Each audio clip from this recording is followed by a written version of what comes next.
I'm Colleen Walsh, 32 years old. It was a warm July evening at a classy restaurant in Fargo, North Dakota. My family was hosting our annual gathering, and this year, they even invited my brother's colleagues and his boss, a perfect stage for him to show off. I walked in, hoping for a chance to reconnect, but my mother cut me down cold. "We didn't invite you for a reason." My brother's voice followed, sharp as a knife. "What are you even doing here? Don't let anyone know you're related to me." My chest tightened, but I stayed silent. He paraded around the tables, bragging as if the recent fintech project was all his doing. I knew the truth. He had contributed almost nothing. Then the moment came. His boss stepped up to the podium, voice booming. "Let's give our thanks to Colleen Walsh, founder of Walsh Analytics, the one who saved this entire project." The room erupted in applause. My family froze. My brother's jaw dropped. My parents' eyes darted away. I stood, smiled, and said nothing about them. That night, I left the restaurant in silence. Yet, a strange calm washed over me. The truth had been laid bare before my brother's boss and colleagues. Deep down, I knew if I spoke even one more word, the image my brother clung to could crumble instantly. And in that moment, the balance of power within my family shifted forever. A week later, my phone wouldn't stop buzzing. A text popped up from my brother. "Don't do this, please." Suddenly, they needed me, but I was no longer the Colleen they used to dismiss. I had changed. Before diving into my story, tell me, what time is it where you're watching, and which city are you in?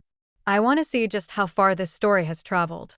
And if you've ever lived through family drama of your own, share it in the comments. Growing up in our Fargo home, I was always the quiet one in Brendan's shadow. My brother had a knack for stealing the spotlight. His easy smile, his confident stride, the way he could charm anyone with a quick story. My mom and dad never missed a chance to praise him. "He's going places," my mom would say, her eyes bright with pride, while I sat at the dinner table, picking at my food, invisible. My dad would nod, adding how Brendan's charisma would open doors. Meanwhile, I was the one who fixed their computer when it crashed or explained how to set up their email, but they never noticed. To them, I was just good with tech, like I spent my days untangling cords. When I was younger, I tried to share my dreams. I'd talk about coding, about building something big. But my mom would cut me off. "That's nice, Colleen, but let's hear about Brendan's new job." Brendan, a few years older, always had a new story. Some big meeting, some fancy client dinner. They ate it up, never asking what I was working on. I stopped trying to tell them. Instead, I poured everything into Walsh Analytics, my fintech startup. Nights at my laptop, coding algorithms to streamline payment systems, turned into a company that banks relied on. I was proud, but I never told my family. They wouldn't care. What hurt more was the money. For years, I'd been helping them out, paying their utility bills when they came up short, covering Brendan's rent when he forgot to budget. Thousands of dollars wired quietly from my account with no thank you. Once, I sent $500 for their electric bill, and my mom texted back, "Brendan's working so hard, you know." I stared at my phone, my throat tight. I wasn't even an afterthought. Another time, Brendan called, asking for $1,000 to cover his lease. I sent it, hoping he'd ask about my life. He didn't. He just said, "You're the best, sis," and hung up. I kept my work a secret, not out of shame, but because I knew they'd dismiss it. Walsh Analytics grew, partnerships with major banks, a team of engineers reporting to me, a corner office in Minneapolis. I was the CEO, but to my family, I was still the girl who fixed computers. They never asked about my job, never visited my office, never wondered how I paid for their bills. My mom once said, "Brendan's in fintech, half the transactions in the Midwest." I'd smile, nod, and change the subject. Brendan's career was all they saw. He'd landed a sales role at a fintech firm, the kind that leaned on his charm more than his skills. He'd talk about closing deals at family dinners, and my parents would beam, hanging on every word. I'd watch, silent, knowing his firm was one of Walsh Analytics' clients. His bosses emailed me for updates, not him. But I never corrected them. What was the point? They'd made it clear who mattered. The the worst was the family group chat. My mom would send photos of Brendan at some networking event, captioned, "So proud of our star."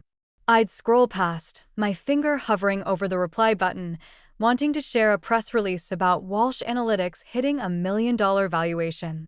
I never did. They'd just ignore it or, worse, tell me to stop showing off. So I stayed quiet, building my empire while they celebrated Brendan's empty wins. Looking back, I see how it shaped me.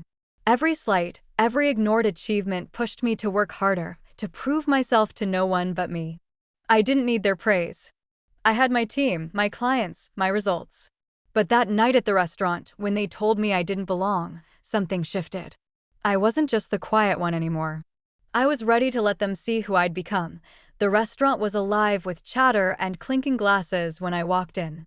I adjusted my dress, hoping tonight might feel different, but my mom's voice cut through the noise. "We didn't invite you for a reason, Colleen," she said, her tone sharp, her eyes avoiding mine.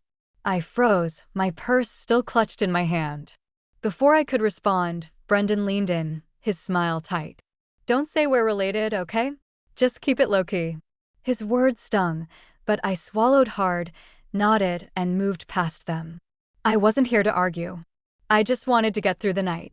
I found a table near the back, away from their circle. My mom and dad were already mingling, laughing with relatives, their attention glued to Brendan. He worked the room like a politician, shaking hands, tossing out easy grins. I sat alone for a moment, watching him dominate the conversation. Then my friend Stacy slid into the seat next to me. "Hey, Colleen," she said, sipping her drink. "Heard your company's killing it. Any big plans?" I smiled, grateful for the distraction. "Just scaling up. Maybe a new office," I replied, keeping it light. We chatted about her marketing job, steering clear of anything heavy. Stacy wasn't here to fix my family issues, and I didn't want her to. Brendan's voice carried over from a nearby table. "So, I landed this huge deal at work," he boasted, loud enough for everyone to hear. "The fintech project? Basically my idea." My dad clapped him on the shoulder, beaming. "That's our boy," he said, his voice warm with pride. I bit my lip, knowing the truth. Brendan's firm relied on Walsh Analytics for that project. My team's algorithms kept their systems running, not his charm. But I didn't say a word. Correcting him would be pointless. They'd never believe me. I sipped my water, watching my mom nod along as Brendan spun another story about his pivotal role. She laughed, her hand on his arm, like he was the center of the universe. I remembered the last family dinner when I'd mentioned a new client at work. My dad had changed the subject before I could finish, asking Brendan about his latest trip. Tonight was no different. They didn't even glance my way as I sat there, my plate untouched. A cousin asked me how I was, and I gave a polite smile. "Fine, thanks," I said, keeping my voice steady. I wasn't about to air the family's dirty laundry. Brendan kept going, his voice louder now. "We're about to close another major contract," he said, gesturing grandly. "I've been working late, sealing the deal." My mom's eyes sparkled. "He's always been so driven," she told a family friend. I clenched my napkin under the table. Driven? He'd missed 3 deadlines on that project, and my team had to step in to clean up the mess. I'd seen the emails from his boss, asking me to fix what Brendan couldn't. But here he was, soaking up the praise, while I was just background noise. Stacy nudged me, sensing my tension. "You okay?" she asked quietly. I nodded, forcing a smile. "Yeah, just taking it all in." We talked about her latest campaign, a safe topic that kept me grounded.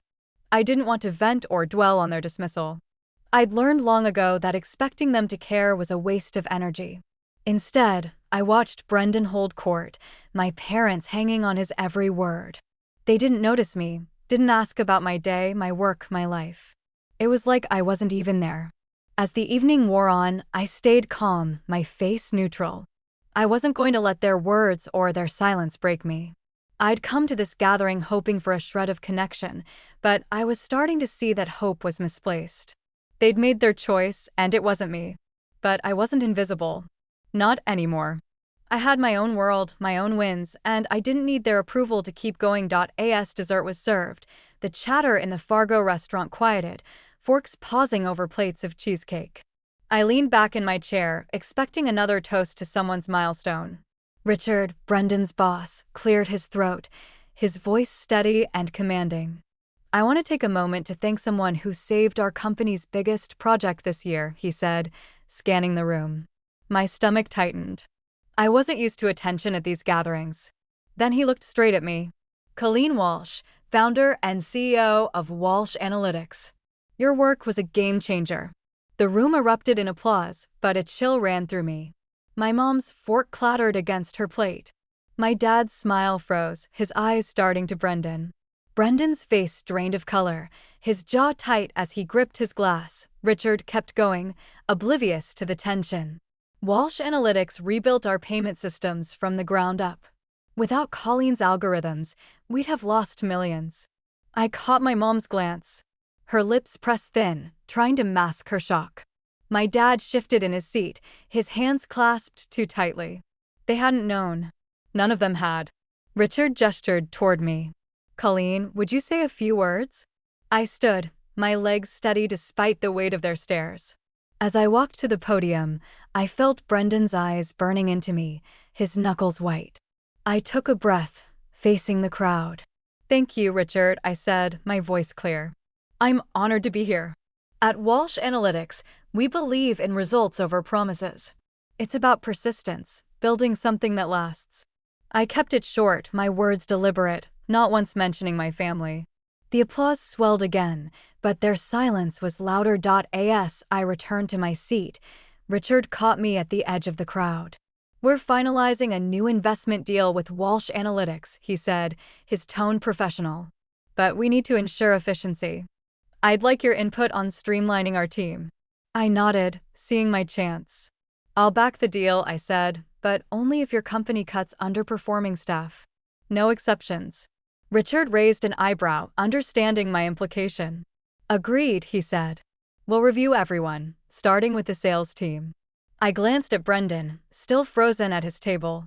He knew exactly what I meant. My mom's face twitched, her composure slipping. She whispered something to my dad, her hands gesturing sharply. Brendan pushed back his chair, his movements jerky, like he was fighting to stay calm. I sat down, my pulse steady, watching them grapple with the truth. They'd spent years dismissing me, believing I was just good with tech. Now the room knew I was the one calling the shots. My dad tried to catch my eye, his expression a mix of confusion and unease. I looked away, focusing on my plate. The rest of the evening blurred. Relatives came over, offering congratulations, their voices warm with surprise. "I had no idea you ran a company," one aunt said, her smile genuine. I thanked her, keeping my responses brief. My family stayed at their table, huddled together, their whispers sharp and urgent. Brendan's laughter was gone, replaced by a tight-lipped skull. My mom's eyes flicked toward me, then away, her fingers twisting her napkin. My dad stared at his drink, saying nothing. I didn't gloat or confront them. I didn't need to. The truth was out, and it was enough. Richard's words had shifted something in the room and me. I'd spent so long invisible to them, but now they saw me. Not the quiet daughter, not the backup plan, but the woman who built an empire. As the night wound down, I felt a quiet strength settle in. Their shock, their worry, their whispers, they couldn't touch me anymore. I was done seeking their approval. 3 days after the gathering, my phone wouldn't stop buzzing. I was at my desk in Minneapolis, finalizing a new client deal for Walsh Analytics, when a text from my mom popped up. "Colleen, we're so sorry about the party," she wrote. "We didn't realize your role. Can you help Brendan with his rent? We're short this month." I stared at the message, my chest tightening. Help Brendan. After years of being invisible to them, now they wanted my money. I set the phone down, my fingers trembling, and didn't reply. The next morning, a voicemail from my dad appeared. "Colleen, we're proud of what you've done," he said, his voice low and deliberate. "But Brendan's in a bind. You're doing so well. Can you cover his bills just this once?" I listened, my jaw clenched. Proud? They'd never cared about my work before.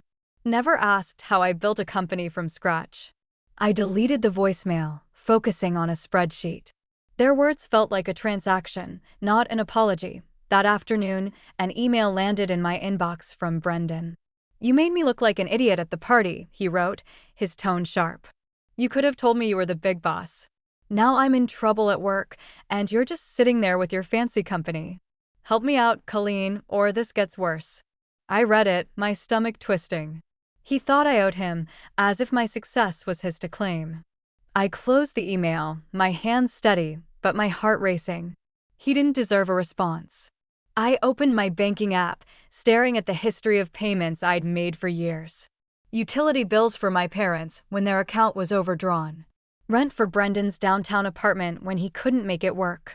$1,000 for their water heater last winter. Every transfer was a silent hope they'd see me, value me. They never did.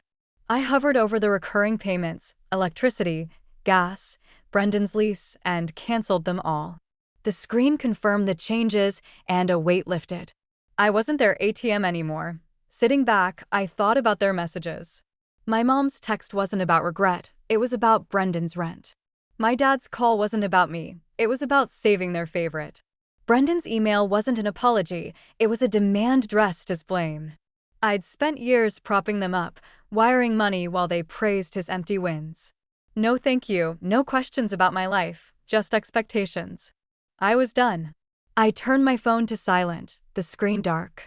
My office hummed with activity, emails from my team, updates on a new algorithm, a pitch for a major bank. Walsh Analytics was my world, built from late nights and hard choices. I didn't need their approval to keep it growing. I opened a client proposal, my focus sharp. Their voices, their demands, faded into the background. Each unanswered message felt like a step away from their shadow. I wasn't angry, just clear. I'd given them so much money, time, hope, and they'd given me silence in return. Now I was choosing my own path. My parents' bills would pile up. Brendan's rent would go unpaid, but that was their burden now, not mine. I leaned into my work, the numbers and strategies grounding me. They'd had their chance to value me. I wasn't waiting for another. A week later, an email from Walsh Analytics' HR team landed in my inbox. I was in my Minneapolis office, sipping coffee, when I opened it. The subject line read, "Update on Investment Partner Review." It confirmed that Brendan's company had completed their staff evaluation as per my investment condition. Brendan had been demoted from his sales lead role due to consistent underperformance, missed deadlines, botched client reports, and reliance on my team's work. Days later, they let him go entirely. The email was formal, but the words hit hard. My condition to cut underperforming staff had worked, and Brendan was out.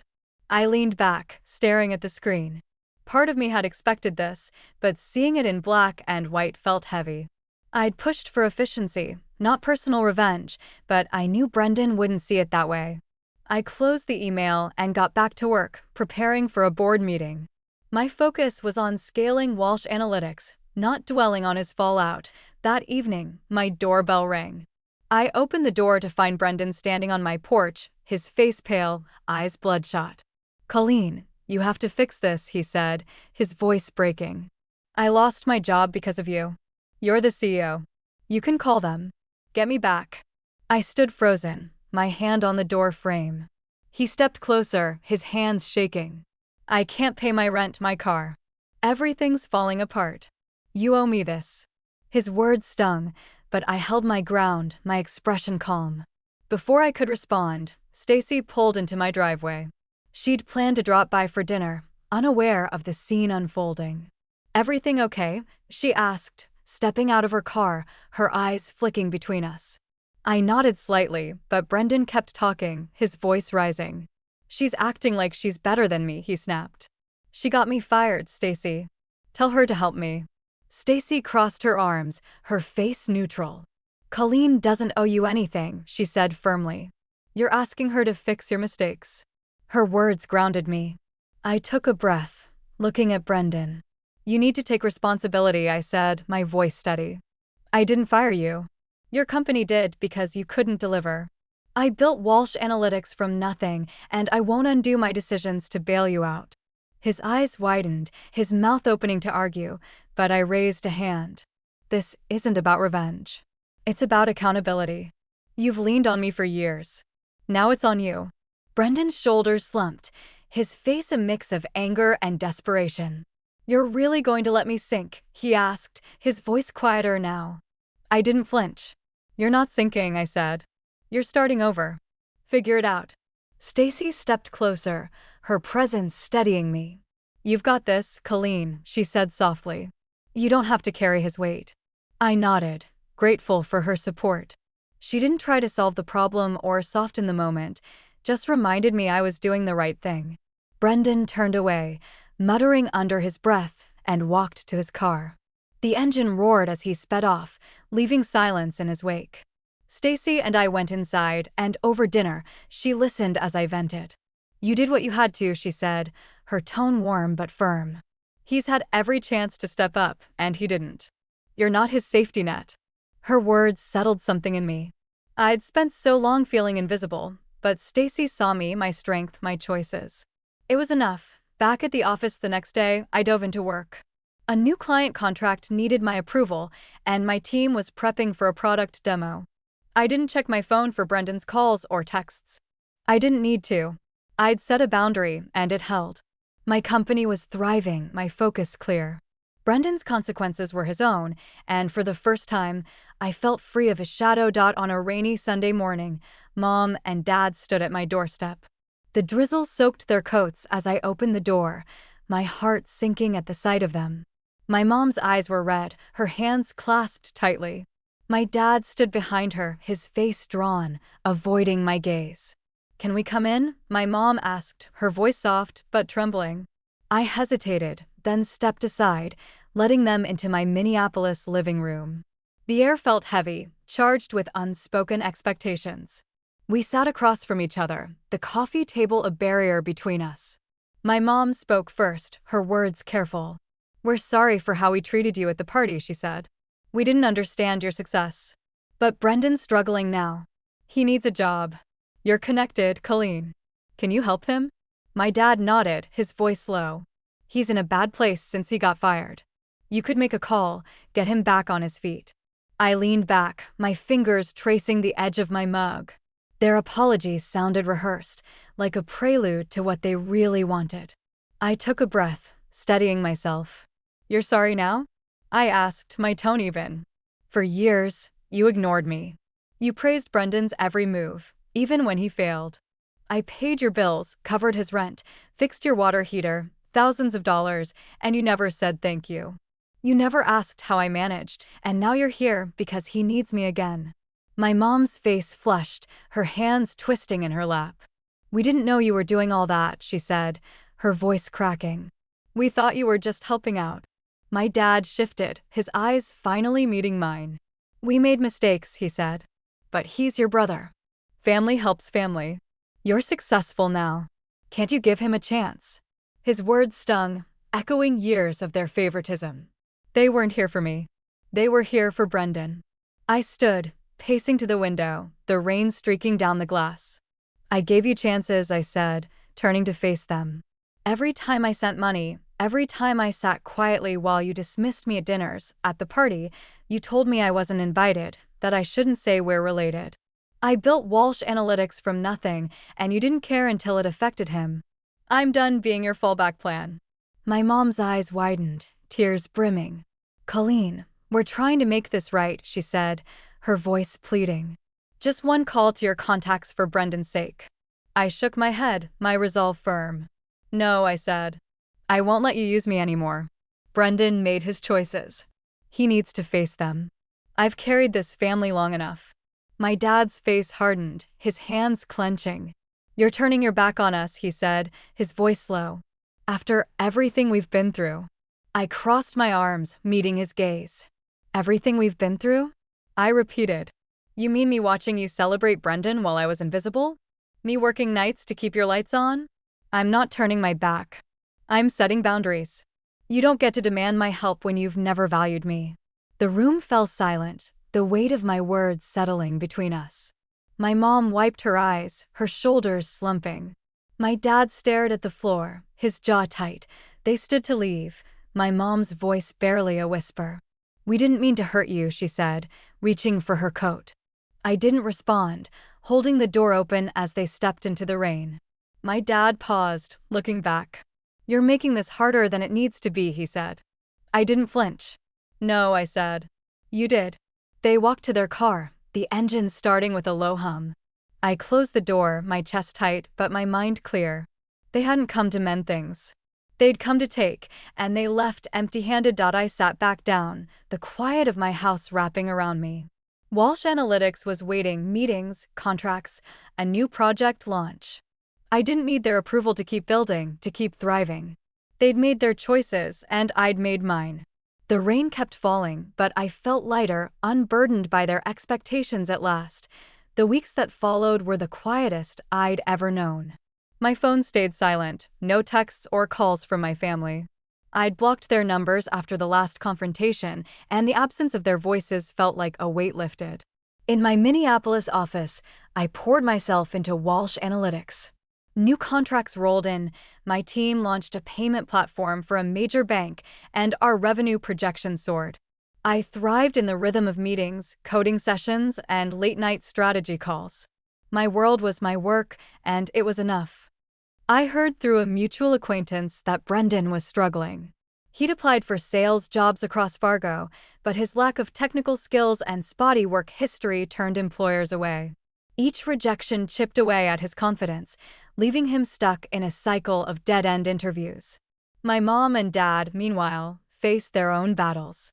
Without my financial support, their bills piled up: electricity, gas, even the mortgage.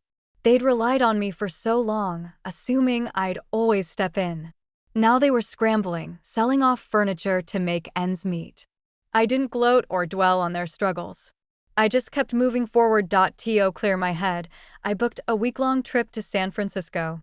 I walked along the Golden Gate Bridge, the ocean breeze sharp against my skin. I ate fresh seafood at Fisherman's Wharf, watched the fog roll over the hills, and sat in cafes, sketching ideas for Walsh Analytics' next project. For the first time in years, I felt free not just from my family's demands, but from the need to prove myself to them. I wandered the city alone, my thoughts my own, my choices unburdened. The skyline glittered at night, and I realized I was living for me, not for their approval. Looking back, I saw the truth I'd ignored for so long. My family's love came with conditions, tied to what I could provide.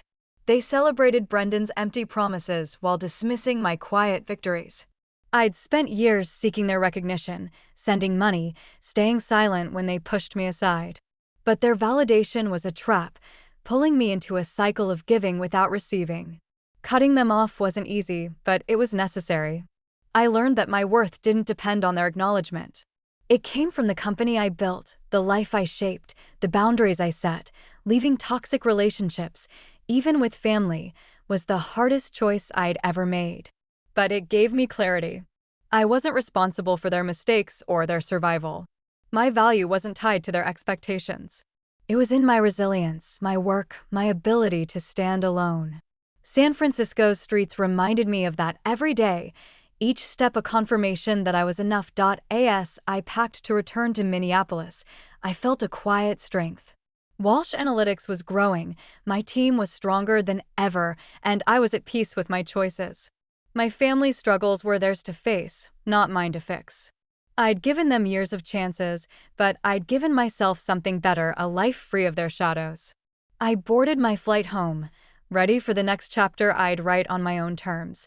Thank you for listening to the end. Please share your thoughts in the comments.